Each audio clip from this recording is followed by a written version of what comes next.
كتنعقد اليوم بالمملكة المغربية. كينعقد هذا الاجتماع المهم، الاجتماع الخامس للتحالف الدولي لحل الدولتين. علاش هذا الاجتماع في المغرب؟ علاش الآن؟ ما هو جدول أعماله؟ ماذا ينتظر منه؟ أولا أنه كينعقد علاش في المغرب؟ لماذا الاجتماع في المغرب؟ انعقاد هذا الاجتماع المهم في المملكة المغربية بمدينة الرباط كيأتي في إطار الانخراط المستمر للمملكة المغربية بقيادة جلالة الملك محمد السادس لدعم القضية الفلسطينية ودعم السلام في منطقة الشرق الأوسط. يأتي كذلك في إطار واحد المجهود مستمر اللي كتقوم به المملكة المغربية وقامت به منذ عقود للدفع بحل دائم وشامل في منطقة الشرق الأوسط. ومن منطلق أن المغرب كان دائما مؤمن بأن هذا الحل لا يمكن أن يتم إلا عن طريق إقامة دولة فلسطينية تعيش جنبا إلى جنب مع دولة إسرائيل في إطار حل الدولتين. كيأتي كذلك في المغرب النظر إلى الثقة عند المغرب من كل أطراف هذا النزاع، وكذلك بإطار المصداقية اللي عند المملكة المغربية عند الأطراف الفاعلة في هذا الملف. وشفتوا اليوم أكثر من 50 دولة حاضرة وممثلة في هذا الاجتماع. الاجتماع ينعقد في المغرب كذلك من منطلق أن المغرب كان دائما في مسألة الصراع الفلسطيني العربي الفلسطيني الإسرائيلي. يعني المنطلق دياله هو منطلق عملي، كيف بالإضافة إلى الشجب والتنديد وغيره كيف نشتغل على التقريب لهذا الحل. والمغرب كان دائما يعتقد بأن ما كاينش حل آخر غير حل الدولتين.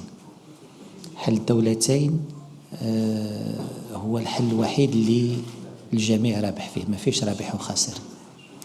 حل الدولتين هو الحل اللي يعطي الاستمرارية للسلام في المنطقة، وحل الدولتين هو المرجعية المتفق عليها على المستوى الأممي وعلى المستوى الدولي. ومن هذا المنطلق كيجي إذن عقد هذا الاجتماع في المغرب. لماذا عقده الآن؟ ربما جوج ولا ثلاثة الأسباب. السبب الأول هو أن في هذه الوضعية المتأزمة، في هذه الوضعية العاصبة، في هذا استمرار الاعتداءات الإسرائيلية على الأراضي الفلسطينية، ما خصناش ننساو الأفق ديال السلام، بالإضافة إلى معالجة ما هو آني.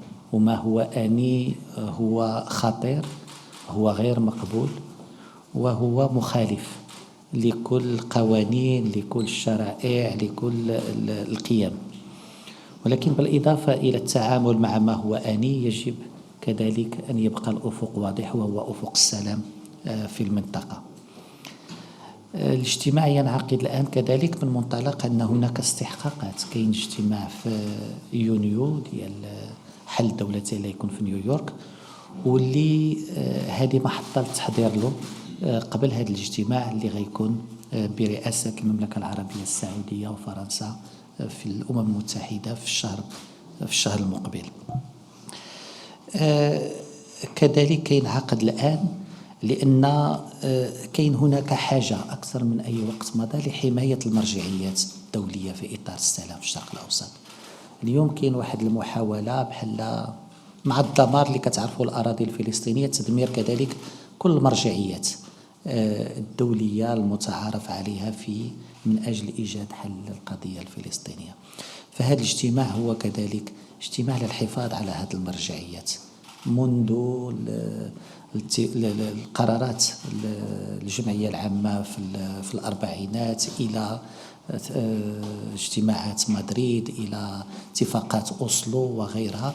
كل هذا هذا التراكم ما خصوش يضيع وخصو يبقى حاضر، على اعتبار بأن هناك محاولة لتدمير هذه المرجعيات، وكأن القضية الفلسطينية اليوم هي بين غير فقط الخيارات المتطرفة هي اللي تتحكم في المسار العلاقات أو النزاع العربي الإسرائيلي.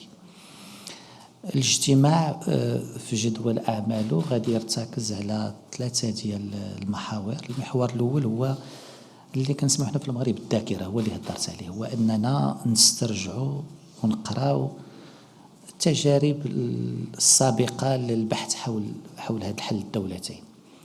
لماذا لم تنجح، ولماذا نجحت نسبيا، ولماذا فشلت، وماذا يمكن، ما هي الدروس التي يمكن أخذها من كل المحاولات السابقة للبحث عن حل الدولتين. فهذا العمل هذا مهم بحال اللي قلت، لأن تثبيت هذه المرجعيات هو اليوم مهم. تثبيت هذه المرجعيات عنده واحد الأهمية خاصة بالنظر إلى كل المحاولات الهادفة إلى تدمير هذه المرجعيات. إذن فحل الدولتين أولا كيخصو نشوفوا لماذا وصلنا إلى هذه الوضعية، وما هي المحاولات السابقة اللي كانت للوصول إلى حل الدولتين، لماذا هل نجحت، لماذا لم تنجح، ما هي سياقاتها، وما هي الدروس التي يمكن أن نأخذ منها. المسألة الثانية اللي هي مهمة في هذا الاجتماع واللي المغرب كيأكد عليها هو الجانب المؤسساتي كذلك. ما كاينش حل دولتين بدون دولة فلسطينية وبدون مؤسسات فلسطينية. فغيكون نقاش حول كيفية دعم المؤسسات الفلسطينية، كيفية دعم السلطة الفلسطينية. كتعرفوا الموقف الثابت للمملكة المغربية بدعم السلطة الفلسطينية بقيادة فخامة الرئيس محمود عباس. جلالة الملك كان دائما واضح في هذه المسألة بأن السلطة الفلسطينية هي الممثل الوحيد والشرعي للشعب الفلسطيني. السلطة الفلسطينية هي الشريك الأكثر مصداقية لتحقيق السلام مع الطرف الإسرائيلي. والسلطة الفلسطينية هي كذلك الحافظ لكل المرجعيات الدولية لتحقيق حل الدولتين. بالتالي كيفية تعزيز هذه السلطة، كيفية جعلها أكثر نجاعة، أكثر تمثيلية، أكثر أكثر قوة، وكيف جعلها شريك المجتمع الدولي للبحث عن حل الدولتين غيكون كذلك محور أساسي في هذا الاجتماع. والنقطة الثالثة هي بطبيعة الحال الجوانب الاقتصادية. خصني نأكد بأن الجوانب الاقتصادية هنا لا ينظر إليها كبديل للحل السياسي. الجوانب الاقتصادية هي مهيئة للحل السياسي لحل الدولتين، وهي مصاحب للبحث عن حل الدولتين. فهي ليست المساعدات الإنسانية ولا الدعم الاقتصادي ليس بديلا عن إقامة الدولة الفلسطينية وعن حل الدولتين. وهذا كذلك غادي يكون أحد النقاط اللي غيتم الحديث عليها في إطار ما يسمى باقتصاد السلام في المنطقة. من المنتظر أن هذا الاجتماع يخرج ب3 ولا 4 نقاط أساسية. النقطة الأولى هي تأكيد هذا الخيار من قبل المجتمع الدولي، خيار حل الدولتين، وبأن في هذه الظروف العصيبة، في هذه الهجمة اللي كيتعرض لها الشعب الفلسطيني، هجمة غير مسبوقة وغير مقبولة، وتخالف بحال اللي قلت كل القوانين الدولية، كل معايير القانون الدولي الإنساني، كل مرجعيات حقوق الإنسان، وكل الشرائع السماوية والقيم الإنسانية.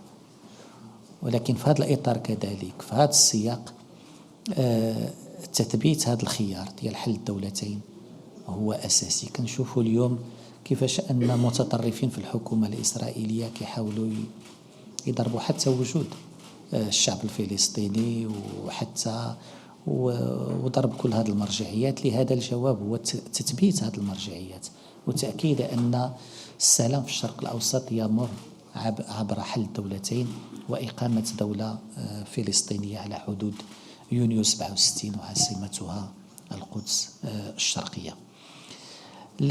من المنتظر كذلك أن هذا الاجتماع غادي يقدم واحد المساهمة في الاجتماع نيويورك اللي غيكون ابتداء من يوم 17 يوليو في الأمم المتحدة برئاسة فرنسية سعودية. هذه غيكون هناك واحد المساهمة في مخرجات اجتماع نيويورك اللي غيتم الاشتغال عليها في اجتماع الرباط. واخيرا غيكون هناك كان اتفاق ما بين المغرب وهولندا على ان يكون هناك واحد الصراع طال امده والمرجعيات بحال تشتتات. اليوم غيكون واحد العمل يتجمع كل هذا في واحد الوثيقه، واحد الكومبانديوم اللي غتكون فيه كل المرجعيات وكل المساهمات وكل المبادرات الراميه الى تقريب او تعزيز حل الدولتين. غيكون واحد الجرد لكل ما تم اتخاذه من إجراءات، من مبادرات، من مرجعيات في إطار حل الدولتين لتثبيتها واعتبار هذه الوثيقة هذه وثيقة تفاعلية، يعني كل واحد كيقدم فيها مساهمات سواء أفكار سواء مشاريع سواء مبادرات اللي كتصب في اتجاه حل الدولتين. فهذه الوثيقة هذه غتكون كذلك من المخرجات المهمة لهذا الاجتماع. إذن المملكة المغربية من منطلق ثوابتها تجاه القضية الفلسطينية، من منطلق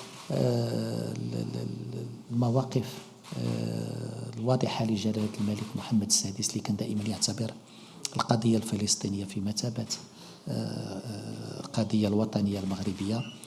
المغرب مع هولندا خداو المبادرة لعقد هذا الاجتماع في هذا الظرفية كاستثمار في السلام وكاستثمار في واحد الأفق متفائل لهذه المنطقة ولتعبئة أو دعم تعبئة المجتمع الدولي في اتجاه حل الدولتين كحل وحيد، كحل اللي غيحقق السلام الكرامة والحقوق الشرعية للشعب الفلسطيني، واللي غادي يضمن الأمن والاستقرار لإسرائيل وغادي يخلق السلام في كل منطقة الشرق الأوسط. شكرا.